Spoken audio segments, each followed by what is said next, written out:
What's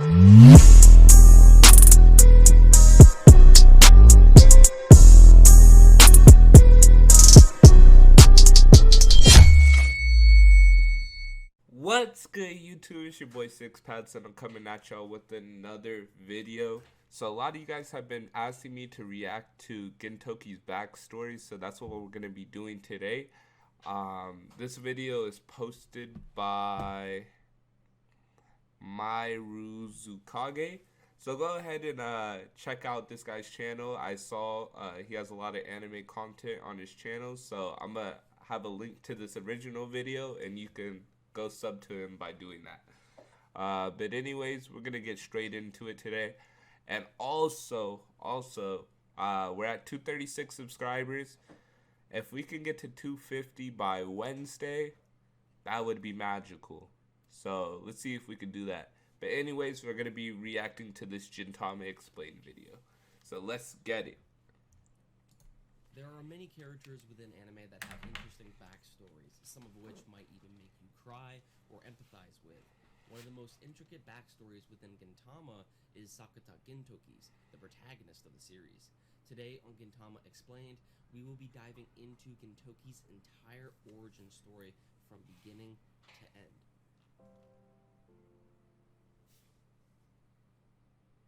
The corpse-eating demon.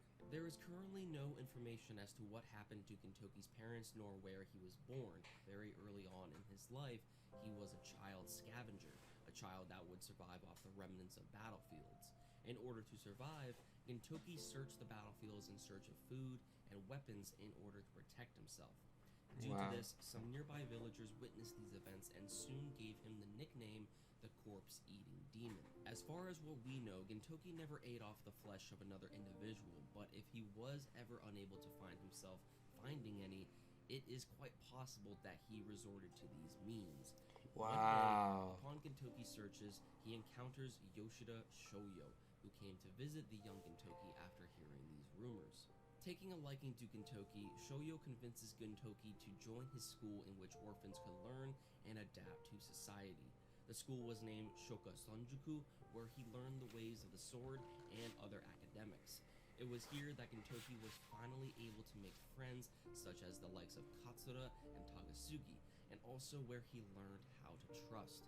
However, good things never last forever. Bro, just the song itself is so sad. Like, his whole backstory is Eventually, during sad. the time in which the Kansai Purge was taking place, Shoyo's school gathers the attention of the Tenshoin Naraku, who arrest Yoshida Shoyo and end up burning down Shoka Sonjuku. Before Shoyo was taken away, Shoyo asked Gintoki to protect his fellow comrades in his absence, to which Gintoki promised.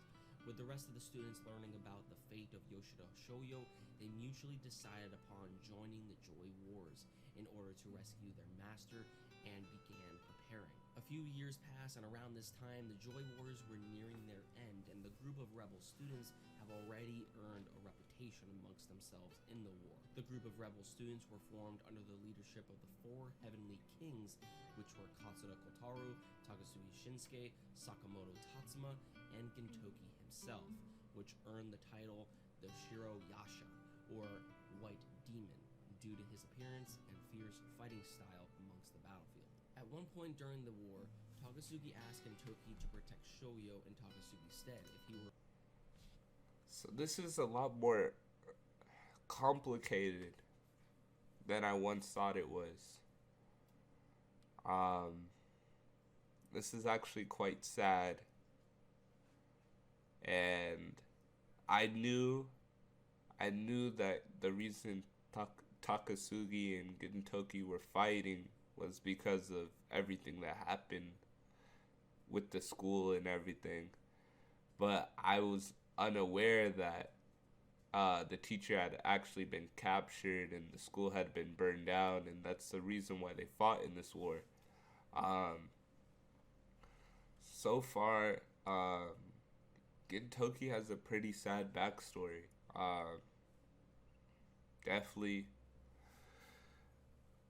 Definitely crazy. So we're just gonna keep going on with it. Shout out shout out to Mairuzukage. Um, he has a lot of facts, you know, like he knows. Obviously, you can tell that he's analyzed and watched the show over, and very knowledgeable guy. So hats off to you. I have the utmost respect for you. Keep grinding on YouTube, boss. Her to die.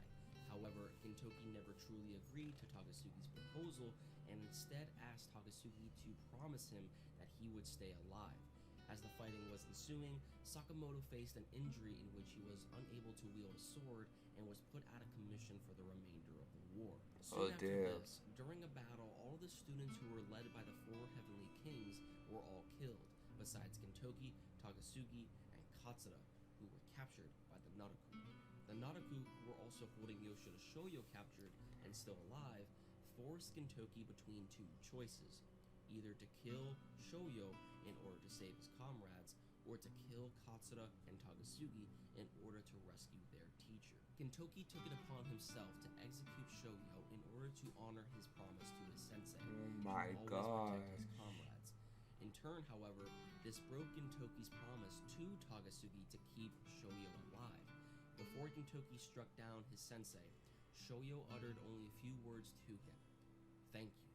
Automatically knowing what he meant, Gintoki gives a slight smile and puts down the man who gave him a home, who gave him food, who accepted him for who he was, who gave him friends, and most importantly, essentially gave Gintoki something that Gintoki never got to experience before: a father.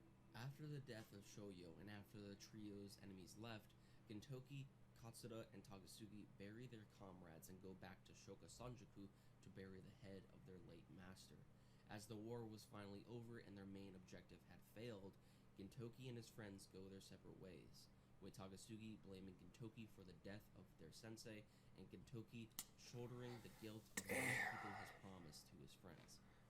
What else could he have done though? He made a promise to both of them that kind of offset. With And no it was place to go and no place to turn to, Gintoki reverts back to the experience he felt as a child, the experience of being alone and with no sense of purpose. However, one day, while visiting a nearby village, the wandering Gintoki manages to overhear a man who is trying to offer up his daughter to be executed in his place to a group of officials. Instinctively, Gintoki offered the officials to take his head instead of the man's daughter, and thus, both he and the man originally in question were arrested. It is unknown to how long Gintoki was imprisoned, but while his time within the jail cell, he unknowingly met the girl in which he saved, which happened to be Ikeda Asaimon. Ironically, the man that witnessed Gintoki's kind deed also happened to be his executioner. However, after the execution of Asaimon's father, the man said that he had no right to cut down Gintoki, as a demon has no right to cut down another demon.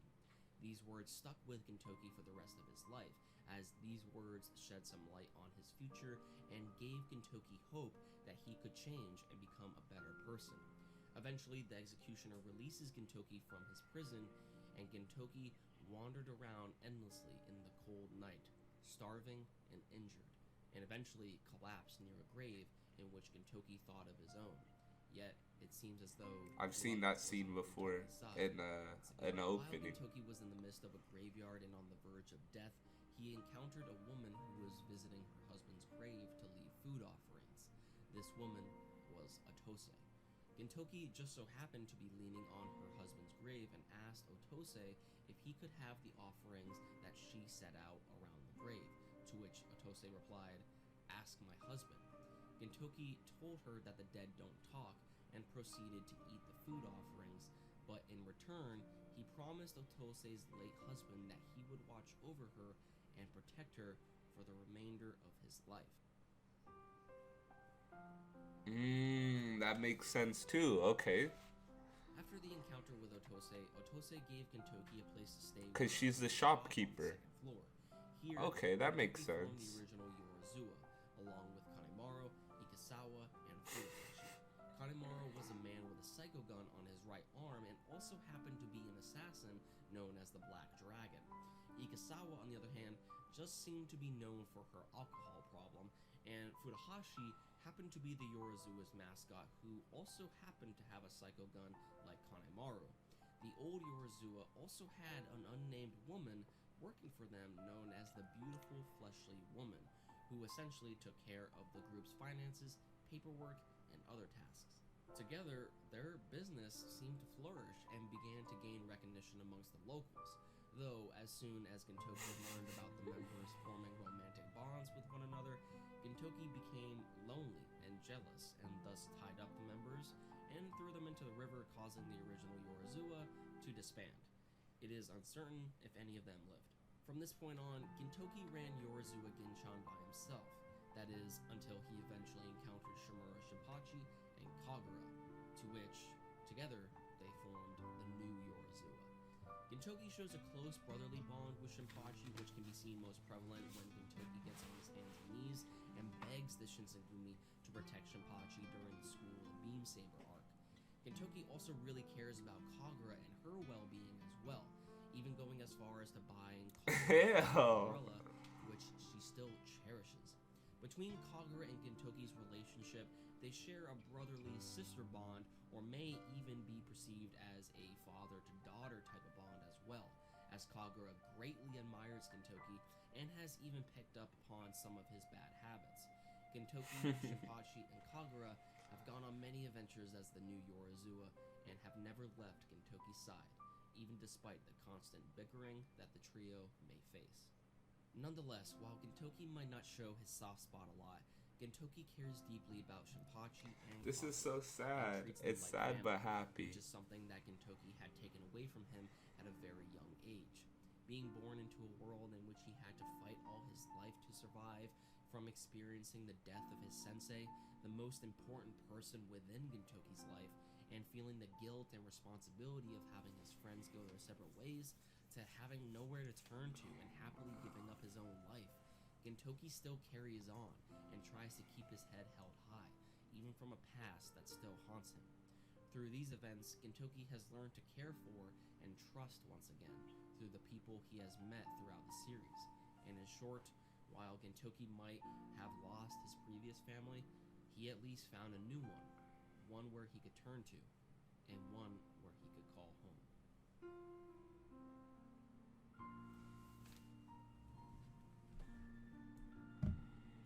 Oh, there's one for Takasugi too. I think we're gonna do that one in another video. Definitely go check out my guy here. He definitely put a lot of work into making that video, a lot of effort. There goes the computer reminding us. But definitely go sub to my guy there. He did a lot of good work in this video. Now let's just go over very briefly. Wow, Gintoki has been through a lot, and wow, I'm just like amazed because he went through so much. He kind of lost faith along the way, and there's always that reminder in life. I feel like you can take that into a life lesson. There's always that reminder to keep going. There's always a purpose. Everybody, well, that's at least what I believe, and I believe everybody has a purpose in their life, and it's their job to try to find that and fulfill it. But I feel like the story of Gintama is very intricate. It has it may look very simple, but it's actually very complicated. It's very exquisite. Sure, that's exquisite. Okay, but I feel like this was an amazing video to watch. Is great after watching the Takasugi and Gintoki fight. It explains so much of why Takasugi feels the way that he does. We're gonna be checking out probably the other backstory for Takasugi in a later video. But anyways, keep leaving suggestions. I'm getting to them as fast as I can. I always say that in every video, but I really am getting to them as fast as I can. It feels so good to be back. And then once again, if we can get to 250 subs before Wednesday or on Wednesday. That would be amazing. But anyways, I'd like to thank you guys for watching as always. Leave a like if you enjoyed. Sub if you're new. Leave comments of what you guys want to see next. And I'll catch you guys in the next one. Peace.